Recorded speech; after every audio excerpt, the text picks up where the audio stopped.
કેમ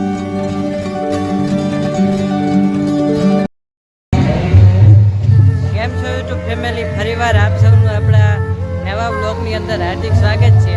આજે આપણે સંત શ્રી અદતપરી બાપુની 374મી પુણ્યતિથિ નિમિત્તે આપણે મોવિયા આવ્યા છીએ। તો ખાસ કરીને હું તમને અદતપરી બાપુના મંદિરના દર્શન કરાવીશ, તેમજ સરસ મજાના પ્લોટના પણ દર્શન કરીએ। સાથે મળીને દર્શન કરશું બધા પ્લોટના, અને આરતીનો લાવો પણ લેશું। આજે આપણે 3 દિવસ અગાઉ આવ્યા છીએ। હું તમને 3 દિવસ સ્ટેપ બાય સ્ટેપ બધી માહિતી પૂરી પાડીશ। તો ચાલો સાથે મળીને આપણે દર્શન કરીએ અદતપરી બાપુના।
આપ જોઈ શકો છો તેમ સરસ મજાનું આવી જ રીતે આખા ગામમાં લાઇટ ડેકોરેશન કરેલું છે।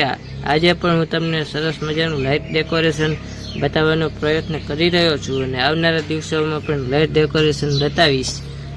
નિજાનંદ ગ્રુપ દ્વારા સરસ મજાનું એક પ્લોટ બનાવવામાં આવેલો છે, તો આપણે પ્લોટના અત્યારે દર્શન કરી રહ્યા છીએ। દર વર્ષે સંત શ્રી અદતપરી બાપુ તેમજ રામચરણદાસ બાપુની તિથિ નિમિત્તે આખા ગામમાં દિવાળી જેવો જ માહોલ તમે જોઈ શકો છો કે એકદમ આપણે ઘરે કેમ રંગોળી બનાવીએ એવી જ રીતે આ જગ્યા ઉપર પણ રંગોળી બનાવવામાં આવેલી છે। ફૂલની રંગોળી છે, આપ જોઈ શકો છો। આ મોવિયાના તમામ સંતોના દર્શન થાય છે। આવા બધા સાથે મળીને બાપુની 374મી તિથિ ઉજવીએ અને દર્શનનો લાવો લઈએ। આવા સરસ મજાના પ્લોટ તમને આગળ વિડીયોમાં જોવા મળશે। કન્ટિન્યુ વિડીયો જોતા રહેજો અને લાઇક, શેર તેમજ સબસ્ક્રાઈબ કરજો। તમને આવા નવા વિડીયો જો ગમતા હોય ને તો ખાસ લાઇક, શેર, સબસ્ક્રાઈબ કરજો। ત્યાંથી આપણે આવી ગયા સોમેશ્વર મહાદેવના દર્શન કરવા માટે, અને અદતપરી બાપુનું આ મંદિર છે આવનારા દિવસોમાં સંપૂર્ણપણે આરસનું બનવા જઈ રહ્યું છે। તો બાપુની તિથિ નિમિત્તે આપણે ખાસ તમને દર્શન કરાવવા લઈ આવ્યા છીએ, અને આ છે પૂજ્ય શ્રી અદતપરી બાપુ, જેઓની 374મી તિથિ ઉજવાઈ રહી છે। તો ખાસ બધાને દર્શન કરાવવા માટે લઈ આવ્યો છું। આપ જોઈ શકો છો કે અત્યારે પિલોર ઊભા થઈ રહ્યા છે, અને આવનારા દિવસોમાં સંપૂર્ણપણે આવતા વર્ષે મંદિર કમ્પ્લીટ થઈ જશે એવી આપણે આશા રાખીએ છીએ। આરસનું એકદમ સરસ મજાનું મંદિર બની રહ્યું છે, અને તેઓની કોતર કામ પણ સરસ મજાનું છે। તો સાથે મળીને દર્શન કરી લ્યો।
આપ અત્યારે જે જોઈ રહ્યા છો તે મોહન થાળ છે.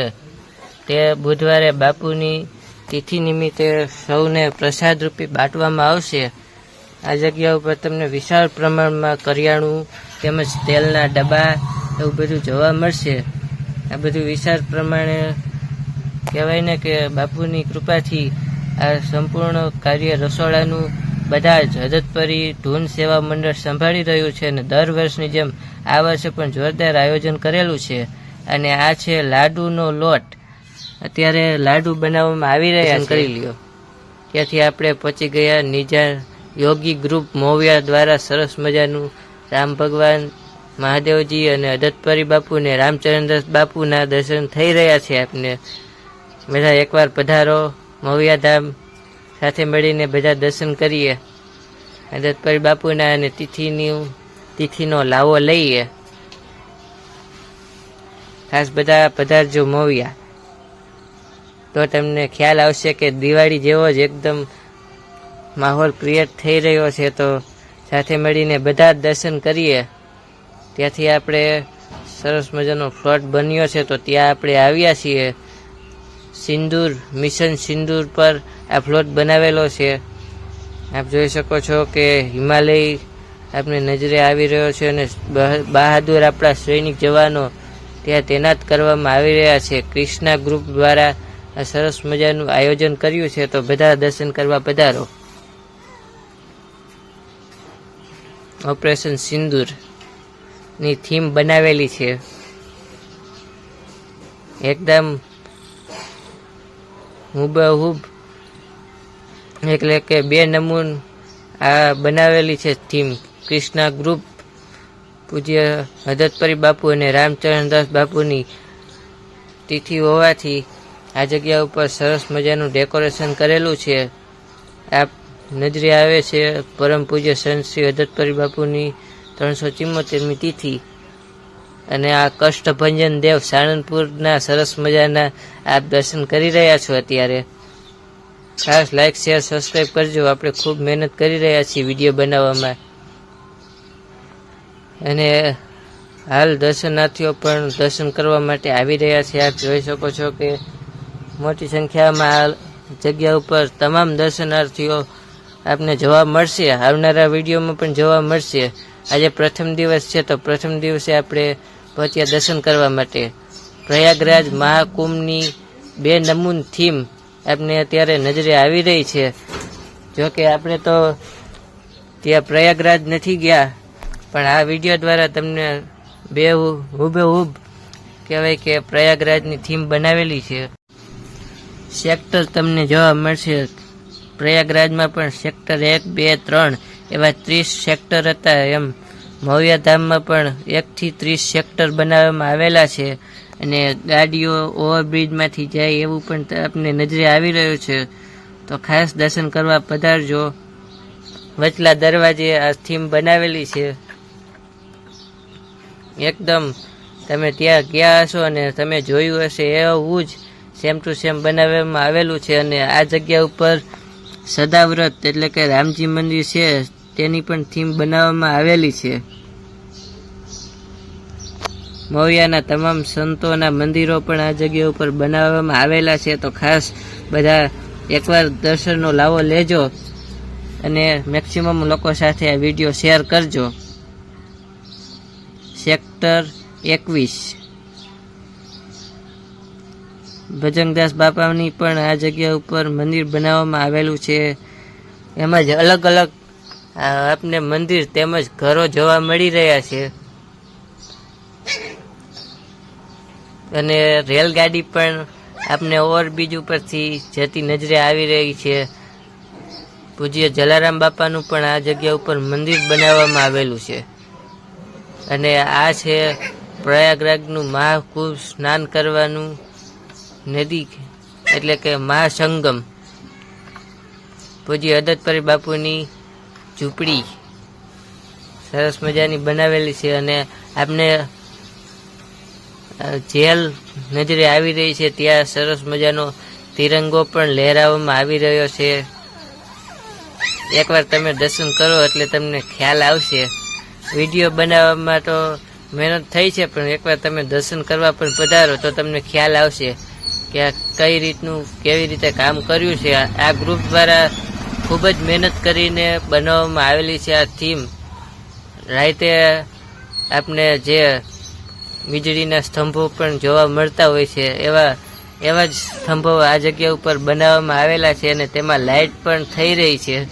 તો આવા સેક્ટર તમને મહાકુંભમાં જોવા મળ્યા છે અને હાલ તમને અદતપરી બાપુના મહુયા ધામમાં પણ આવા સ્તંભો જોવા મળી રહ્યા છે. તો ખાસ બધા થીમ જોવા માટે પધારો વચલા દરવાજે. અને આ સેલ્ફી પોઈન્ટ પણ સરસ મજાનો બનાવેલો છે, તો તમે સેલ્ફી પાડવા પણ આવજો. ત્યાંથી આપણે સદાવ્રત એટલે કે રામજી મંદિરે દર્શન કરવા માટે આવ્યા છીએ. આ છે રામ ભક્ત પરમ પૂજ્ય શ્રી હનુમાનજી, અને આપણે અત્યારે દર્શન કરી રહ્યા છીએ રામ ભગવાનના. પરમ પૂજ્ય રામ ભગવાન મર્યાદા પુરુષોત્તમ, અને હાલ 32મી પુણ્યતિથિ છે તે રામચરણદાસ બાપુના હાલ આપણે દર્શન કરી રહ્યા છીએ. કહેવાય છે કે જ્યારે બાપુ જીવતા તેઓ ડાબલીની અંદર પ્રસાદી મમરી ભરીને રાખતા અને એ ડાબલીમાંથી ક્યારે પણ પ્રસાદી ઓછી નથી થતી. એવા પૂજ્ય રામચરણદાસ બાપુને આપણે હાલ દર્શન કરી રહ્યા છીએ. અને આવનારા દિવસોમાં એટલે કે બુધવારે બાપુની પણ 32મી તિથિ છે. પછી આપણે મહાદેવજીના સરસ મજાના દર્શન કરવા માટે આવ્યા. બધા દર્શન કરી લેજો. મહાદેવજીના સરસ મજાના મંદિરના સદાવ્રતમાં તમને સરસ મજાનું મંદિરના દર્શન થઈ રહ્યા છે. તો ખાસ મહુયા આવો ત્યારે બધા જ મંદિરના દર્શન કરજો, દર્શનનો લાવો લેજો. આ લાવો ફક્ત વર્ષમાં એક જ વાર તમને દિવાળી જેવો માહોલનો દર્શન થઈ રહ્યા હોય અને બાપુની તિથિ હોય તે નિમિત્તે આ બધા દર્શન થતા હોય છે. આ હાલ તમે જોઈ રહ્યા છો તે બાપુની સમાધિ સ્થાન છે. રામ બાલકદાસ બાપુના પણ આપને આ જગ્યા ઉપર સમાધિ દર્શન થઈ રહ્યા છે. ખાસ સદાવ્રતમાં પણ દર્શન કરવા આવજો. ત્યાંથી આપણે પહોંચી ગયા જ્યાં અખંડ રામધૂમ ચાલી રહી છે, ત્યાં આપણે દર્શન કરવા આવ્યા છીએ. તો તમને રામધૂમના પણ દર્શન કરાવું છું અત્યારે. જય શ્રી રામ ભગવાન, મર્યાદા પુરુષોત્તમ રામ ભગવાન. જય સિયારામ.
જો તમને સંત શ્રી અદતપરી બાપુની 374મી તિથિનો વિડીયો સારો લાગ્યો હોય તો લાઈક, શેર, સબસ્ક્રાઈબ કરજો અને આપણા મિત્રોને શેર કરજો, તેથી કરીને તેઓ પણ વિડીયો